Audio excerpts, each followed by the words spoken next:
Hello and welcome to exam civils exam. आज हम करेंगे मौर्यन एम्पायर का अगला पार्ट और ये एंशियंट इंडिया का एक टॉपिक है। इसमें हम करेंगे एसएससी पीवाईक्यू में पूछे गए प्रीवियस ईयर में पूछे गए क्वेश्चंस। तो पहला क्वेश्चन है जो कि एसएससी सीएचएसएल 2017 में पूछा गया है। Ashok was a king of which dynasty. Ashok किस डायनेस्टी के वंश के राजा थे? ऑप्शन वियुदिता, हर्यक, मौर्य, नंद।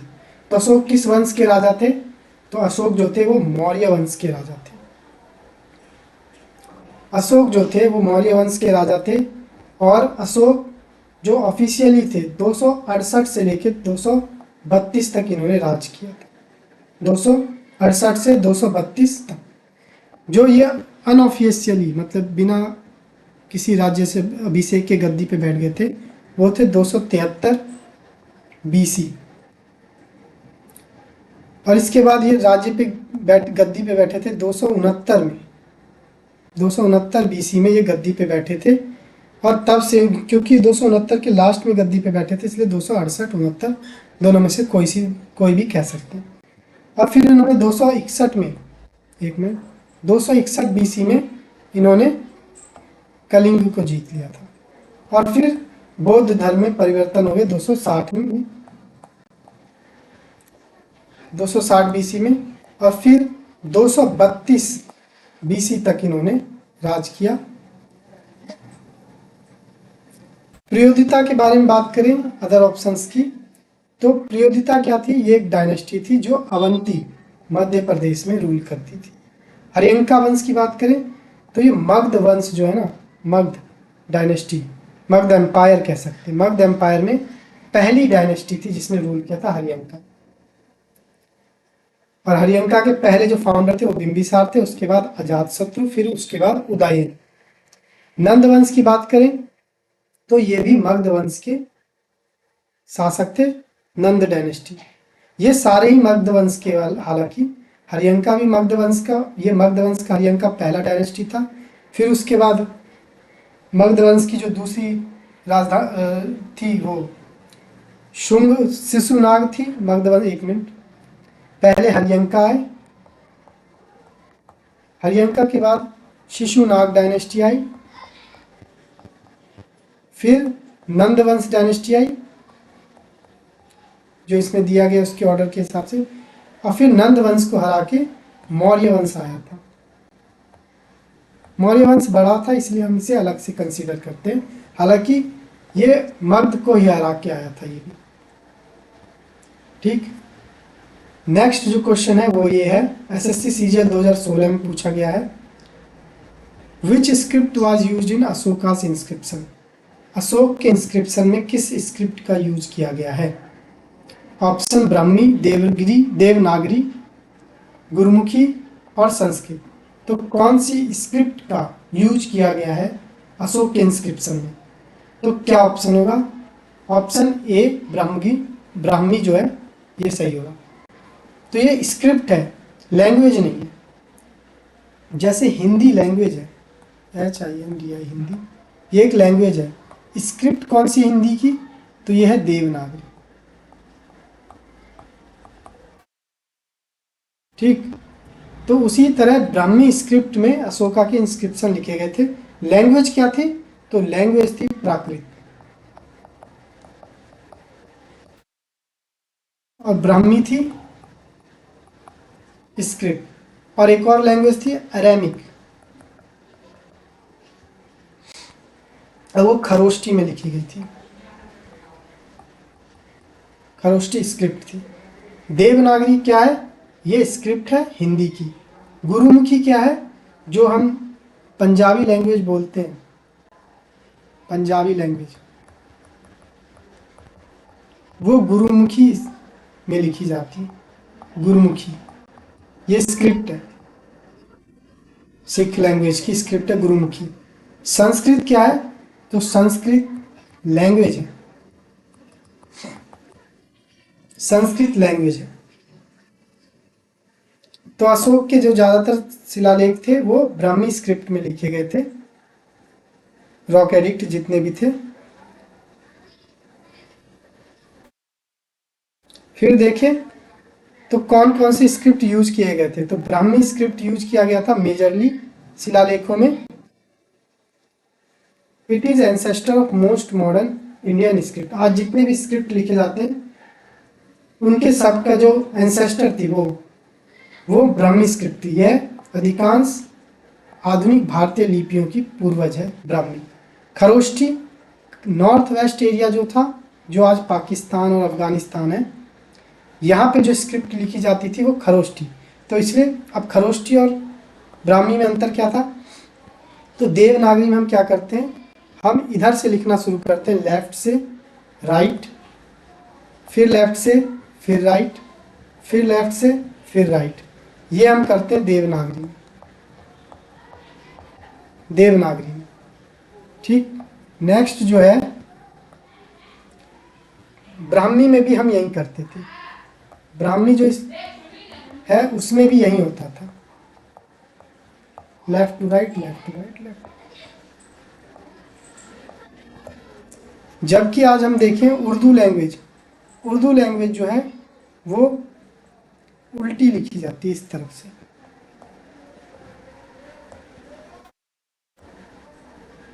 ऐसे लिखी जाती है Urdu, right to left.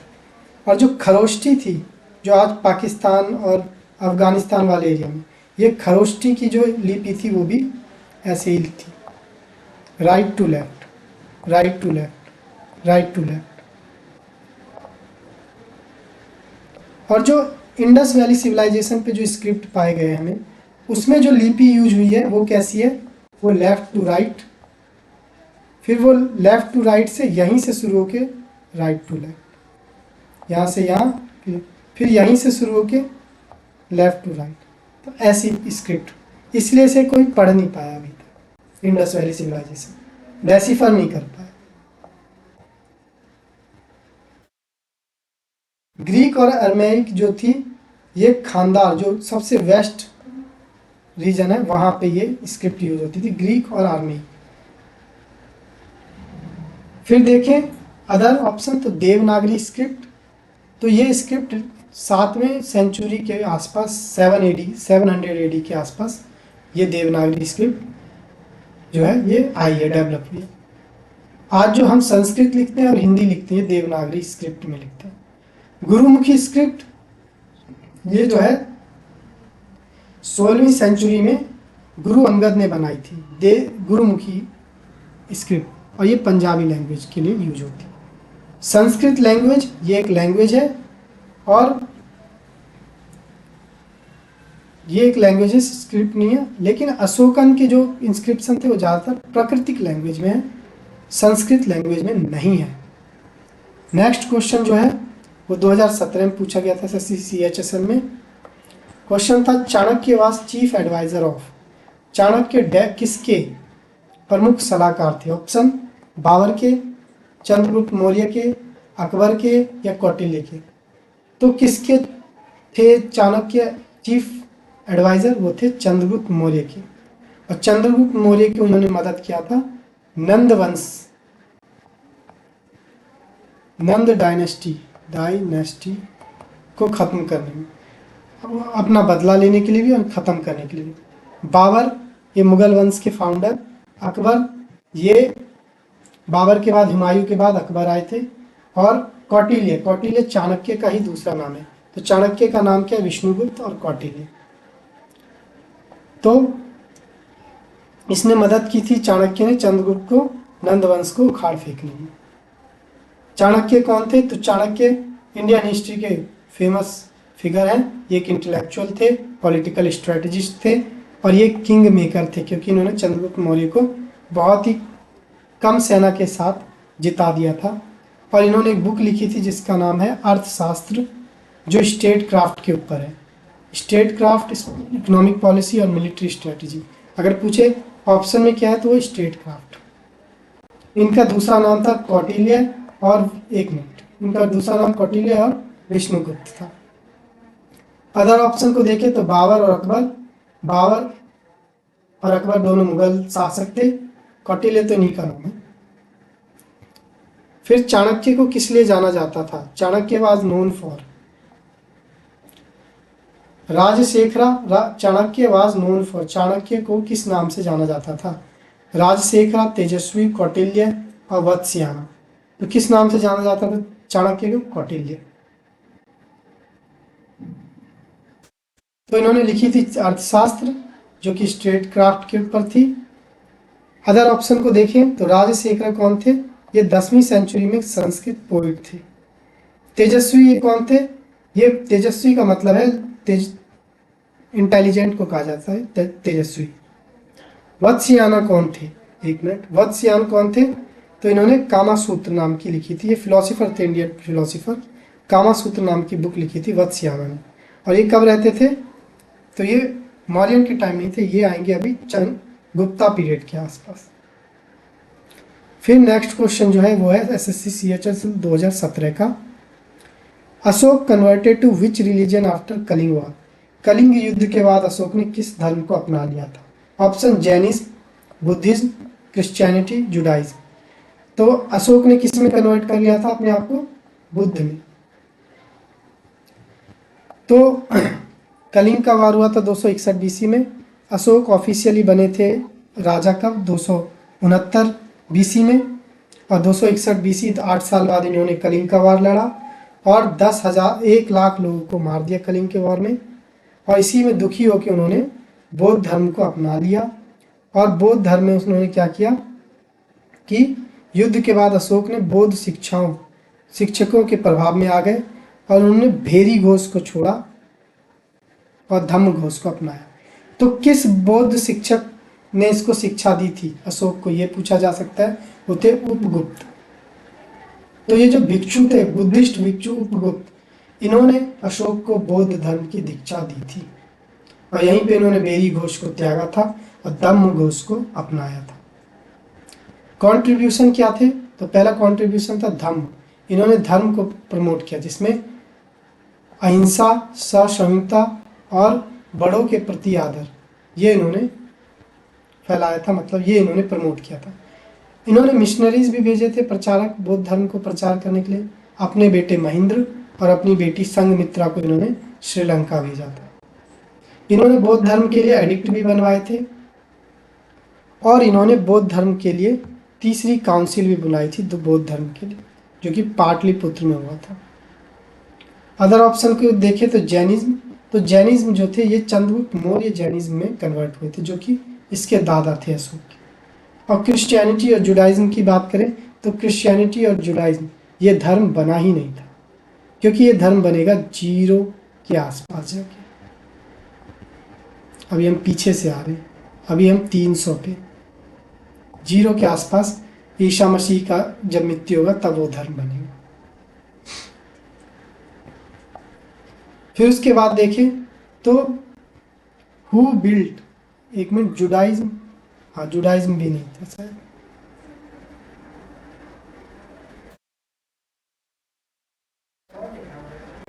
Judaism जो अगर यहूदी की बात की जाए तो वो धर्म बन चुका था लगभग मिडल ईस्ट के, लेकिन उस टाइम शायद था या नहीं था, ये हम आगे देखेंगे। Who built Buddhist monument at Sanchi. तो जो यहूदी धर्म है वो भी पुराना धर्म है, लेकिन वो भारत से रिलेटेड नहीं है, मतलब वो मिडल ईस्ट या उस तरफ है, यूरोप या मिडल ईस्ट की तरफ, जो इराक, ईरान और जो फलस्तीन वाला एरिया वहाँ। ये नेक्स्ट क्वेश्चन है एसएससी सीएचएसएल 2017 में आया है। Who built the Buddhist monument at Sanchi. Sanchi में बौद्ध स्मारक का निर्माण किसने करवाया है? तो किसने कराया? Option Mughal dynasty, Maurya dynasty, Gupta dynasty, Chola dynasty. तो किस डायनेस्टी के रूलर ने बौद्ध मॉन्यूमेंट का बनवाया है सांची में? तो कौन है? तो वो है मौर्य डायनेस्टी, क्योंकि अशोक ने बनवाया था। तो देखते हैं सांची के बारे में। जो अशोक थे मौर्य डायनेस्टी के 3rd सेंचुरी में, उन्होंने सांची में स्तूप बनवाया। सांची वही जगह है जहाँ पे भगवान बुद्ध ने अपने डिसाइपल, जो कि अपने जो अनुयायी हैं, उनको पहला स्पीच दिया था। सांची के आसपास ही, सांची में नहीं, सांची में नहीं था वो, कहाँ पे था वो? डियर पार्क था सारनाथ में। तो जो भगवान, एक मिनट, भगवान बुद्ध ने जो था बोधि बोधि गया में तो इनलाइटमेंट प्राप्त किया था, ज्ञान। फिर उसके बाद वो सारनाथ गए और सारनाथ के डियर पार्क में उन्होंने 5 डिसाइपल को पहला ज्ञान दिया था, जिसे धम्मचक्र परिवर्तन कहते हैं। सांची में वो कभी गए ही नहीं थे, तो सांची में भगवान बुद्ध कभी गए ही नहीं थे। पर सांची में जो अशोक है उसके परिवार के लोग रहते थे, जो राजकुमार होते थे, इसलिए सांची में उन्होंने स्तूप बनवाया। तो सांची में कभी महात्मा बुद्ध गए ही नहीं थे। अब देखें तो मौर्य के बारे में हम देखें तो अशोक ने ईंटों से बनी मुख्य संरचना का निर्माण भी करवाया है और अपना प्रसिद्ध बलुआ पत्थर का स्तंभ भी बनवाया है। मतलब जो इनका फेमस है सैंडस्टोन पिलर, वो भी बनवाया है।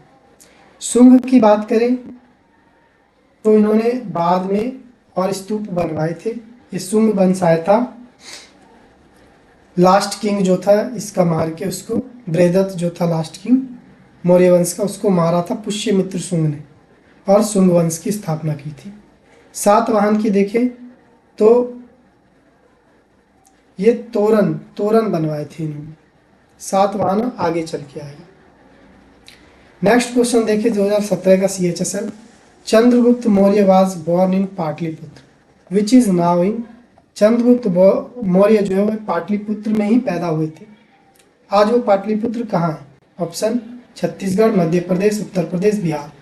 तो कहाँ पे पाटलिपुत्र? आज जो बिहार में पटना है उसे ही पाटलिपुत्र कहते हैं। यहीं पे चंद्रगुप्त मौर्य का जन्म हुआ था। चंद्रगुप्त मौर्य या मौर्य डायनेस्टी पाटलिपुत्र ही उनकी राजधानी थी। तो ये कह सकते हैं हम एक तरीके, पाटलिपुत्र जो थी ये राजधानी थी मौर्य वंश की भी, और गुप्ता एम्पायर जो गुप्ता वंश आएगा अभी मौर्य वंश के बाद, उसकी भी राजधानी पाटलिपुत्र ही हो। मॉडर्न लोकेशन क्या है पाटलिपुत्र? पटना, बिहार। ज्योग्राफी क्यों पाटलिपुत्र इतना फेमस है? क्योंकि अगर ये पाटलिपुत्र है तो यहाँ पे गंगा बहती है, यहाँ सोन बहती है और यहाँ गंडक बहती है और यहाँ पे पहाड़ है। तो ये सेफेस्ट एरिया होता है मिलिट्री पॉइंट ऑफ व्यू से या रूलिंग पॉइंट ऑफ व्यू से। इसलिए चंद्रगुप्त मौर्य की बात करें तो 322 में इन्होंने युद्ध लड़ा था नंद वंश के जो धनानंद से उनसे, और उसको हराया था धनानंद को।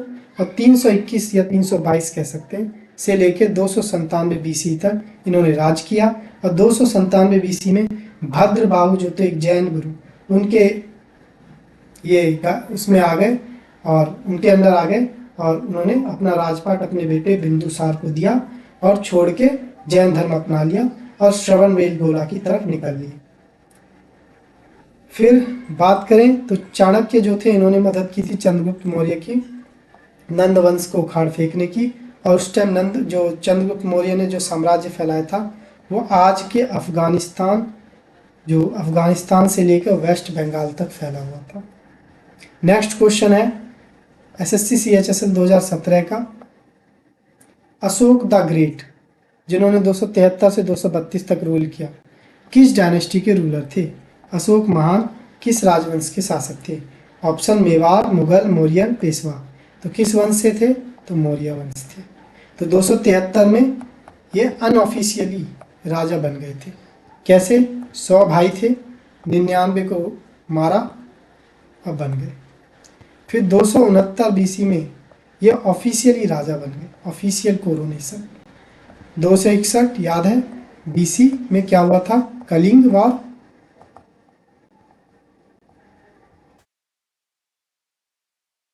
और 260 में बन गए थे बुद्धिज्म, बौद्ध धर्म अपना लिया था।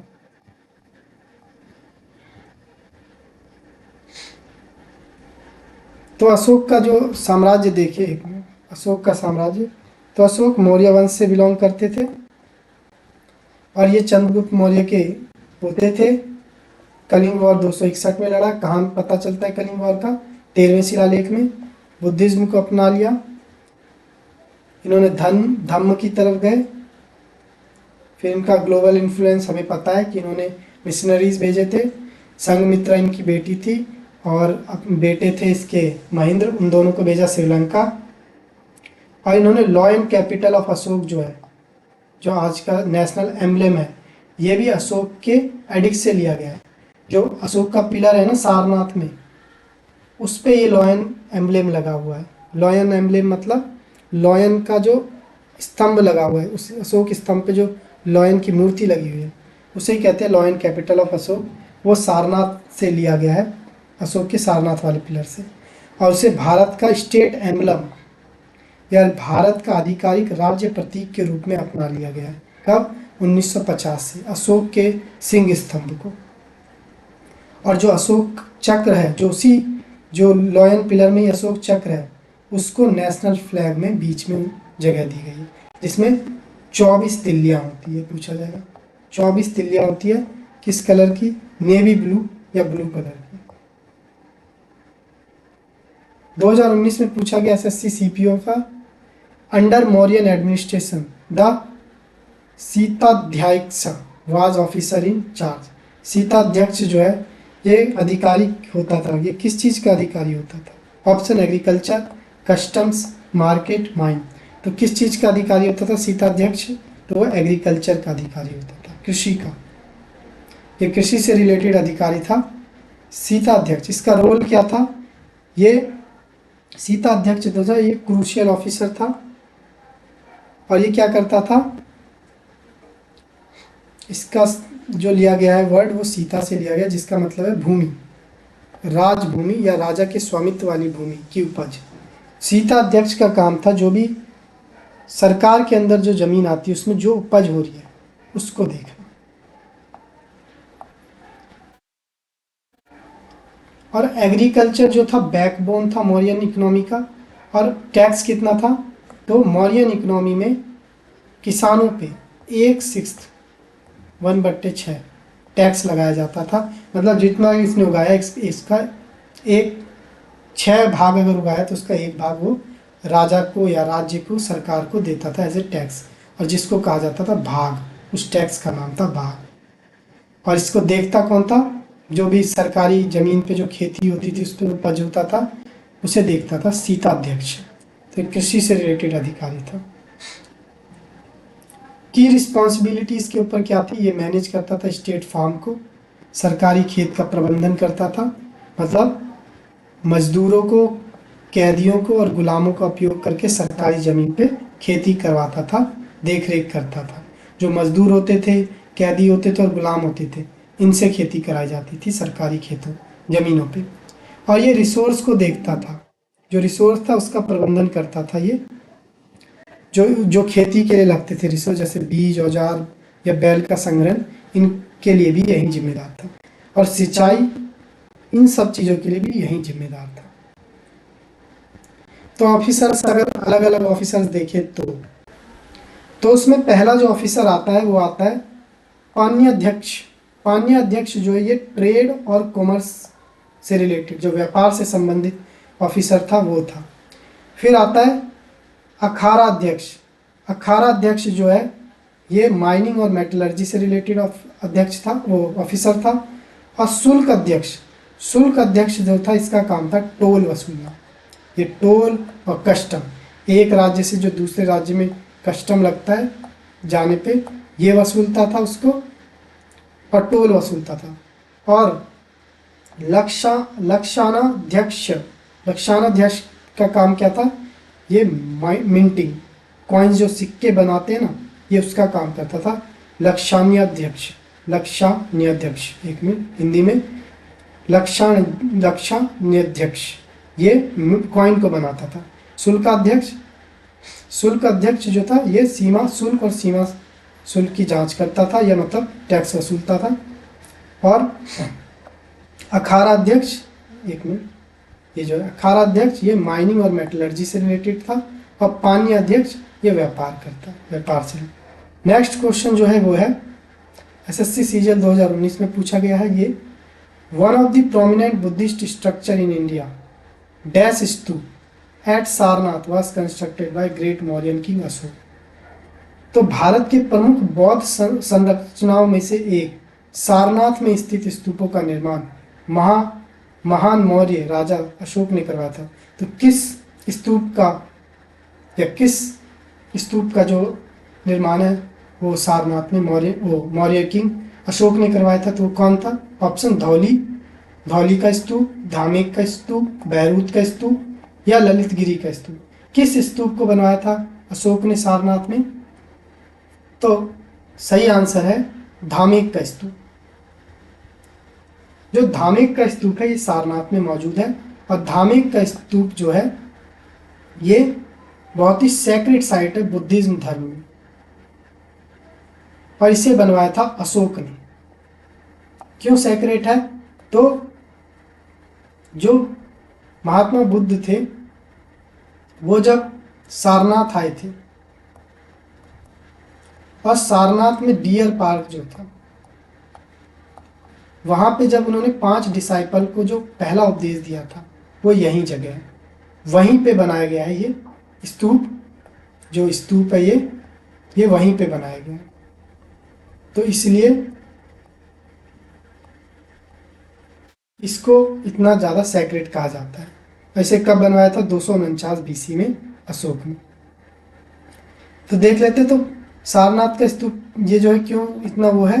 तो क्योंकि गौतम बुद्ध ने पहला स्पीच दिया था यहीं पे अपने 5 डिसाइपल को जब उन्होंने ज्ञान प्राप्त की थी और उसको कहा गया था धर्म चक्र परिवर्तन।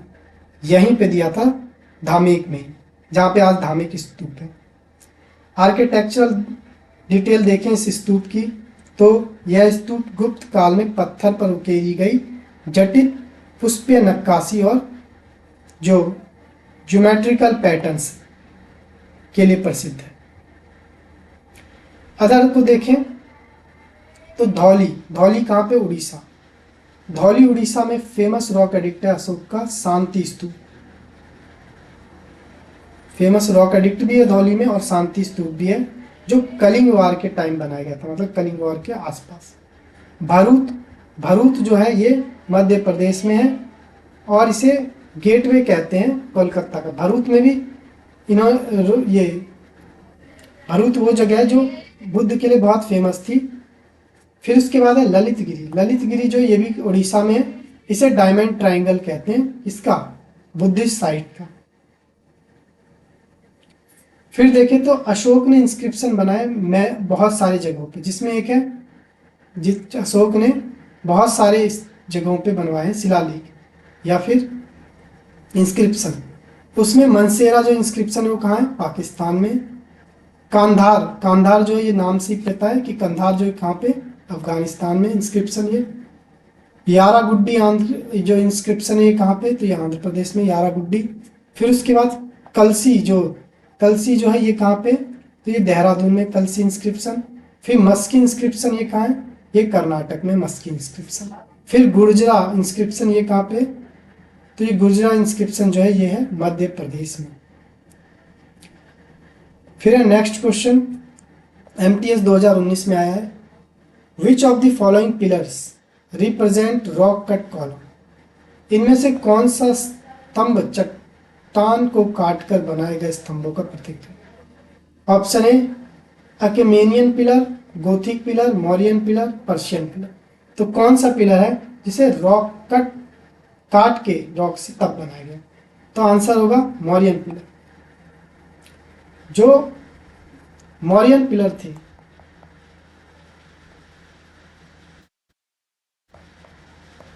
ये मौर्यन पिलर की खास बात ये थी कि ये मोनोलिथिक थे, मतलब एक ही पत्थर को काट के उसे बनाया गया था मौर्यन पिलर को। जबकि पर्शियन पिलर या आर्कमेडियन पिलर जो थे, हालांकि इससे इंस्पायर था ये मौर्यन पिलर, जो मौर्यन लोगों ने देख के बनाया था वो बनाया था पर्शिया के पिलर को देख के। लेकिन पर्शियन पिलर जो थे वो हिस्सों में बनते थे, जैसे 3 हिस्से, तो 3 हिस्सों में बनाए जाते पर्शियन पिलर, फिर तीनों को जोड़ा जाता था, फिर ये एक बन जाता था।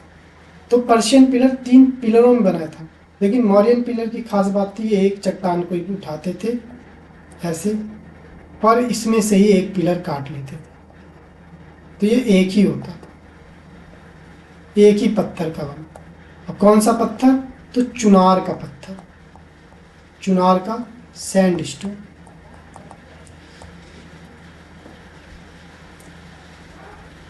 तो देखें तो आर्ट ऑफ मौर्यन पिलर, ये रॉक कट होते थे, मतलब एक ही पत्थर से बने होते थे, मोनोलिथिक होते थे, ये भी हमें पता है।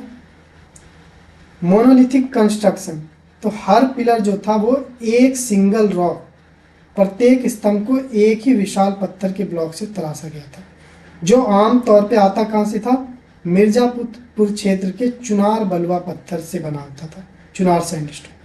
मौर्यन पॉलिश जो पिलर थे ये फेमस थे उनकी यूनिकनेस के लिए, और इन पर जो पॉलिश की जाती थी वैसी की जाती थी जैसे आजकल चाइनीज बर्तन में, बिल्कुल चमकदार। आज भी ये शाइन करते हैं, आज 2000 साल होने के बाद भी। फिर इस पे क्या क्या थे? तो इनमें एक टैपरिंग साफ्ट लगा होता था, बेल शेप बेस होता था इसका, फिर कैपिटल था इसके ऊपर रखा हुआ एनिमल का, तो ऐसे होता था।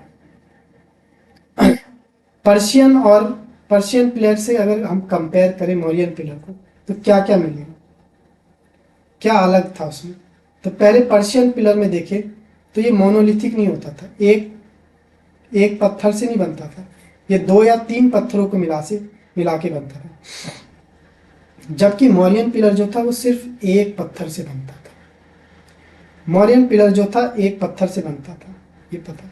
फिर नेक्स्ट क्वेश्चन, CHSL 2019 में आया ये question, which of the following is known as देवनाम पिया?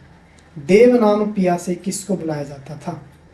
अशोका, अमोघवर्ष, कनिष्क, खारवेल। तो किसको देवनाम पिया से बुलाया जाता था? या ये भी कह सकते हैं किसका नाम देवनाम पिया था? तो अशोक, देवों के प्रिय। देवनाम पिया का मतलब होता है देवों के प्रिय, बिलव्ड ऑफ गॉड। और ये कहाँ पे मिला था? तो ये मस्की का जो एडिक्ट है उसमें पाया गया था, मतलब मस्की के एडिक्ट में, जो मस्की का जो रॉक एडिक्ट है उसमें लिखा हुआ था देवनाम। पर लिखा किस लैंग्वेज में था? ब्राह्मी में, ब्राह्मी स्क्रिप्ट में लिखा था, और लैंग्वेज थी उसकी प्राकृत। तो इसको डिकोड किया गया था किसके द्वारा? तो इसको डिकोड किया गया था, एक मिनट, जेम्स प्रिंसेप के द्वारा 1837 में। 1837 में जेम्स प्रिंसेप ने मस्की के जो शिलालेख थे उसको डिकोड किया था, इस पे जो लिखा था ब्राह्मी लैंग्वेज में। और तब इन्हें पता चला था उसमें लिखा क्या था? तो उसमें लिखा था अशोक द देव नाम पियादसी, अशोक जो कि देवों के प्रिय है। ठीक,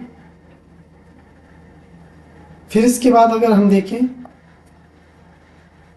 फुल डिटेल था देव नाम पिया प्रियादर्शी लिखा था, मतलब इसका मतलब है अशोक जो कि देवों के प्रिय हैं। डिस्कवरी किसने की थी? तो मस्की के रॉक एडिक्ट में ये मिला था 1915 में। किसने? जेम्स प्रिंसेप ने इसको पढ़ा था।